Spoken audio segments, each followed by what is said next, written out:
Hello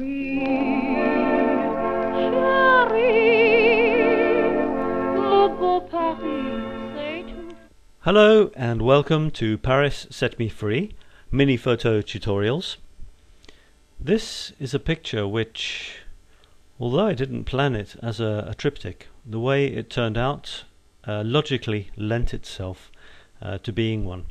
This is the first picture in the series. Here are the others.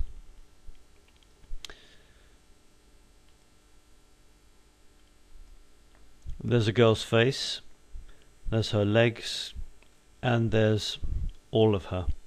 And if you see, there's a logical progression from a close-up detail of her face to part of her body, which is basically the waist down, to all of her.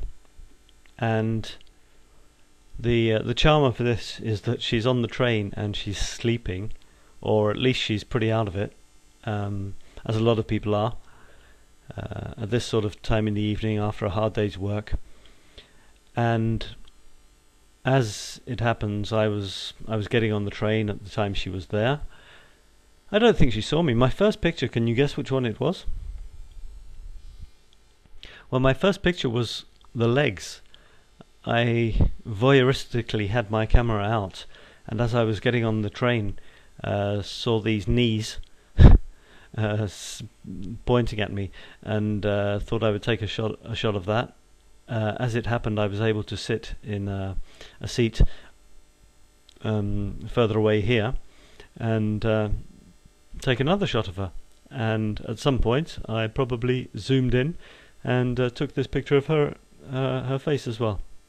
So I'm not sure if there's anything ethically unclean about what I've done here, but what I've tried to do is give a portrait of someone without the slightest negativity at all, a sleepy girl on the train which takes people in and out of Paris every day, trying to show different aspects of her. I wouldn't claim to be showing different aspects of her character, but if we look at these pictures individually, this one is the there we are.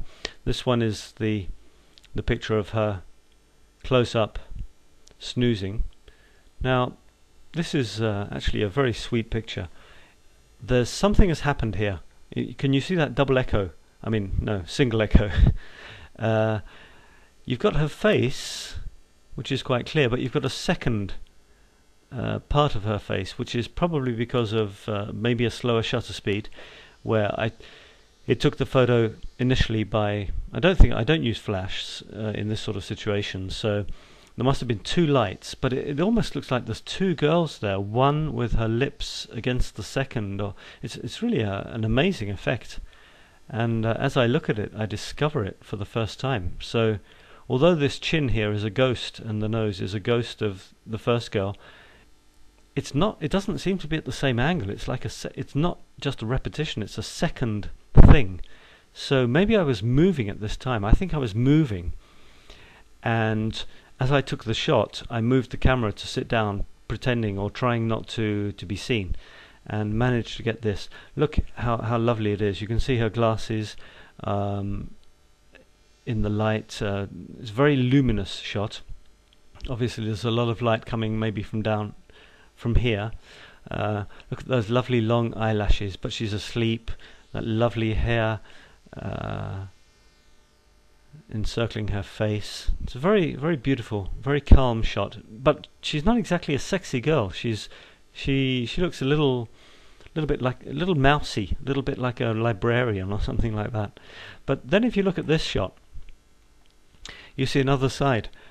You see a short, not very short, but rather short skirt, where you can see her legs above the knee, which is always pleasant for the boys. You can see her feet and her hand there. I've cropped this slightly, keeping the same dimensions so that it fitted in with the hole. But look at the parallel between the toes and the fingers. That's very nice, and it's diagonal. Her legs are diagonal, and between the toes and the fingers are also diagonal.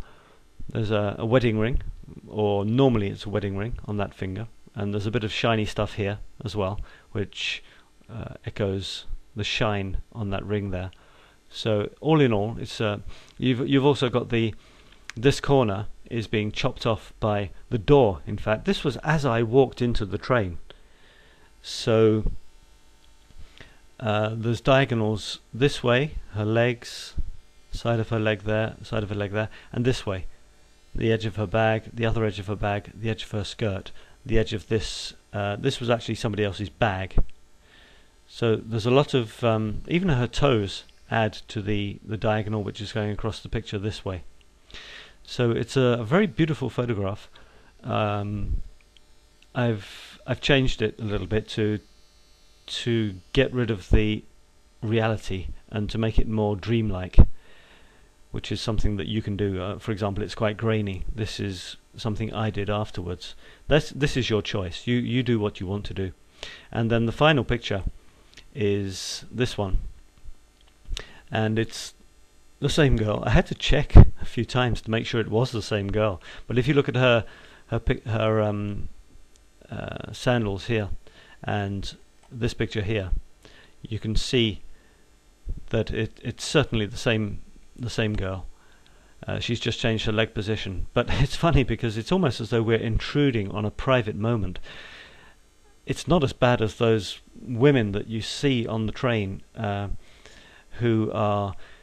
who basically imagine they're in their own bathrooms and get out all their makeup and start doing their faces with their mirror and all the facial gestures that they have as they get their lipstick right on each lip in front of everybody, and yet oblivious. That this is something which maybe I'm exposing myself here to criticism, but I don't particularly like this aspect of anonymity. And here I feel that I'm getting into somebody's personal space, but in the end all she's doing is sleeping. It's a sleepy girl on the train going home from work with different aspects to her, and the aspect of the triptych is very nice because you can get three different parts to her. I'm going to try and show you the main triptych again. There we are. Close in, the sleepy girl on her face. This is a rather naughty shot of her legs and that just so teasing space there, which every guy will check out as they get onto the train to see just exactly how much they can see. And from a photographer's point of view, the repetition of the toes and the fingers is very, very nice. And then there's the hole. There's the hole of the girl sitting there on the train. We don't know her life. Again, it's one of those enigmatic shots. We don't know her life. We don't know who she is, where she's going, what her job is. Nothing. We just know that we've got this moment with her. We can compare her legs there to here, where they're not at the same, her feet are not at the same angle to each other. There's little things like this which is pleasant for a photographer to look at.